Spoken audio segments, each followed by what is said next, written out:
ક્યારેક અમુક એવી ઘટનાઓ બને છે જે ઇતિહાસ બદલી નાખે છે. આજે આપણે એક એવા જ ઓપરેશનની વાત કરવાના છીએ. ઓપરેશન સિંદૂર. આ એ ઓપરેશન છે જેણે આતંકવાદ સામે લડવાના બધા નિયમો, બધી રીતો જ બદલી નાખી. તો ચાલો આખી કહાણીને શરૂઆતથી સમજીએ. સમય હતો 7 મે 2025, રાતના બરાબર 1:05. આ ખાલી એક તારીખ અને સમય નથી. ના, આ તો એ ક્ષણ હતી જેને આતંકવાદ સામે ભારતની લડાઈનો આખો નકશો જ બદલી નાખ્યો. અહીંથી બધું બદલાવાનું હતું. તો ટાર્ગેટ શું હતું? કોઈ એક જગ્યા? ના, એક સાથે એક જ સમયે પાકિસ્તાન અને પીઓકેમાં ફેલાયેલા પૂરા 9 આતંકી કેમ્પ્સ. વિચાર કરો, 9 અલગ અલગ જગ્યાઓ પર એક સાથે હુમલો. આ એવી વાત હતી જેની કોઈએ કલ્પના સુદ્ધા નહોતી કરી. અને સમજો, આ કોઈ અચાનક કરેલો હુમલો નહોતો. આની પાછળ હતી વર્ષોની મહેનત, પાક્કું પ્લાનિંગ અને એવી ટેકનોલોજી કે જે દુશ્મનોના હોશ ઉડાવી દે. બધું એટલી ઝડપથી થયું કે સામેવાળાને વિચારવાનો પણ સમય ન મળ્યો. તો આ ઓપરેશન સિંદૂર હતું શું? સીધા શબ્દોમાં કહીએ તો આ આતંકવાદ સામે ભારતની અત્યાર સુધીની સૌથી મોટી, સૌથી ઘાતક મિલિટરી એક્શન હતી.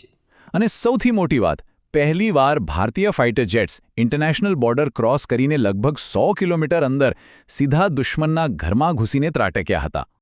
પણ સવાલ એ છે કે આટલું મોટું પગલું ભરવાની જરૂર કેમ પડી? આવડું મોટું જોખમ કેમ લેવામાં આવ્યું? આનો જવાબ જાણવા માટે આપણે સમયમાં થોડું પાછળ જવું પડશે. થોડા અઠવાડિયા પહેલાં પહેલગામમાં બનેલી એક એવી ઘટના પર જેણે આખા દેશને હચમચાવી દીધો હતો.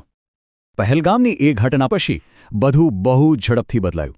ભારતે દુનિયાને સ્પષ્ટ કહી દીધું કે હવે બહુ થયું, અને એવો જવાબ આપવાનું નક્કી કર્યું જેની કોઈએ કલ્પના પણ ન કરી હોય. ગણતરીના દિવસોમાં જ આખો ખેલ પલટાઈ જવાનો હતો.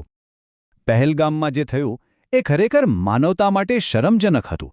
26 નિર્દોષ લોકો, એમને રોકવામાં આવ્યા, એમનો ધર્મ પૂછવામાં આવ્યો અને પછી લાઇનમાં ઊભા રાખીને ગોળી મારી દેવામાં આવી. આ એ હદ હતી જેણે બધી લાલ રેખાઓ પાર કરી દીધી. અને બસ આ જે ઘટના હતી જેણે ઓપરેશન સિંદૂર જેવી કાર્યવાહી માટે મજબૂર કરી દીધા. આનો જવાબ આપવા માટે ભારતે એકદમ સ્માર્ટ ગેમ રમે. એક એવી રણનીતિ અપનાવી જેના 2 ચહેરા હતા. દુનિયાની સામે એક અલગ ચહેરો અને બંધ બારણા પાછળ એકદમ અલગ.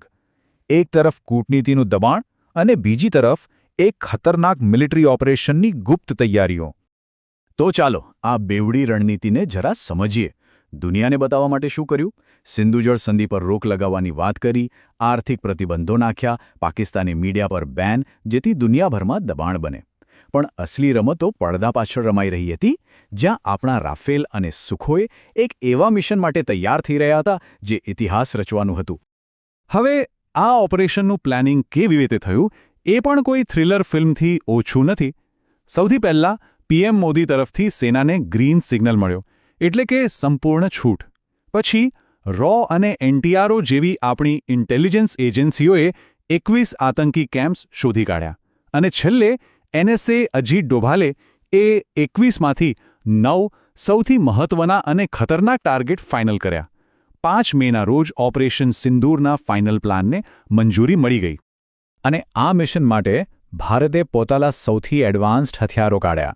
રાફેલ, મિરાજ, સુખોઈ MKI જેવા ફાઇટર જેટ્સ, બ્રહ્મોસ જેવી સુપરસોનિક મિસાઇલ જે અવાજ કરતાં પણ ઝડપથી જાય, અને સ્કાલ્પ જેવી લાંબા અંતરની મિસાઇલ. સાથે હેમર અને સ્પાઇસ 2000 જેવા સ્માર્ટ બોમ્બ. એટલે કે આપણા પાયલોટને બોર્ડર ક્રોસ કરવાની પણ જરૂર નહોતી.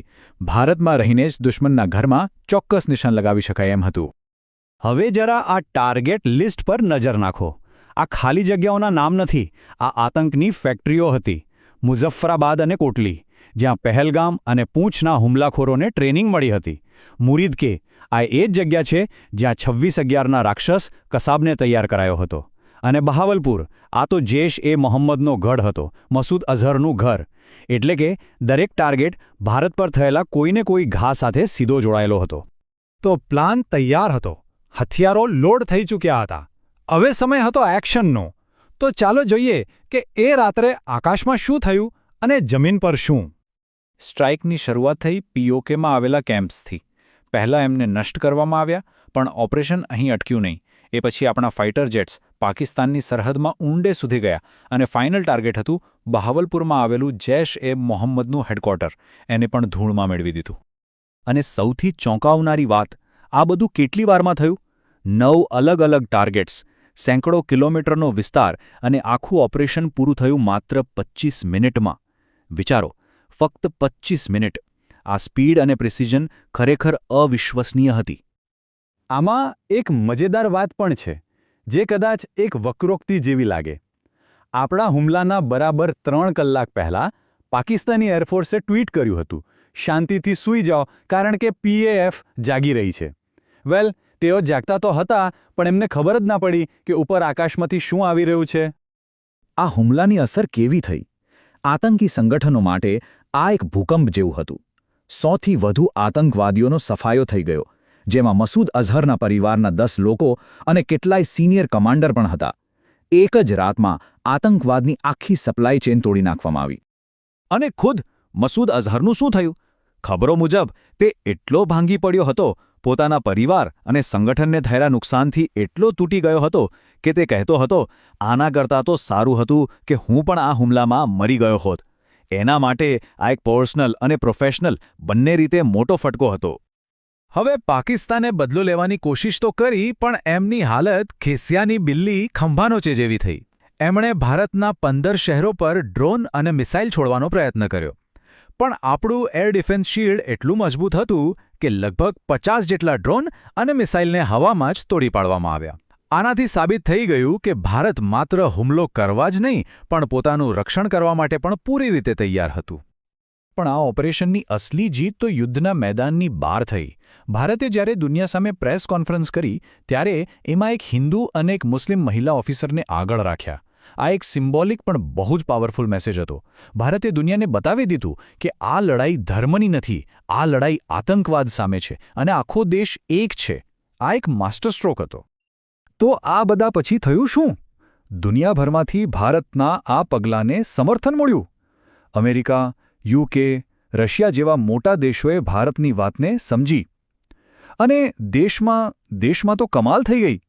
પહેલીવાર સરકારી પક્ષ અને વિપક્ષ બધા મતભેદ ભૂલીને દેશ માટે એક સાથે ઊભા રહ્યા. આ રાષ્ટ્રીય એકતાનું એક જોરદાર ઉદાહરણ હતું. તો આ આખી વાત પરથી છેલ્લો અને સૌથી મોટો સવાલ એ ઊભો થાય છે કે ઓપરેશન સિંદૂર શું માત્ર એક મિલિટરી ઓપરેશન હતું, કે પછી આતંકવાદ સામે લડવાની નીતિમાં એક નવા અધ્યાયની શરૂઆત હતી? શું આના પછી દેશો દુશ્મનના ઘરમાં ઘૂસીને હુમલો કરતા પહેલા 2 વાર નહીં વિચારે? આ એવા સવાલો છે જેનો જવાબ કદાચ આવનારો સમય જ આપશે.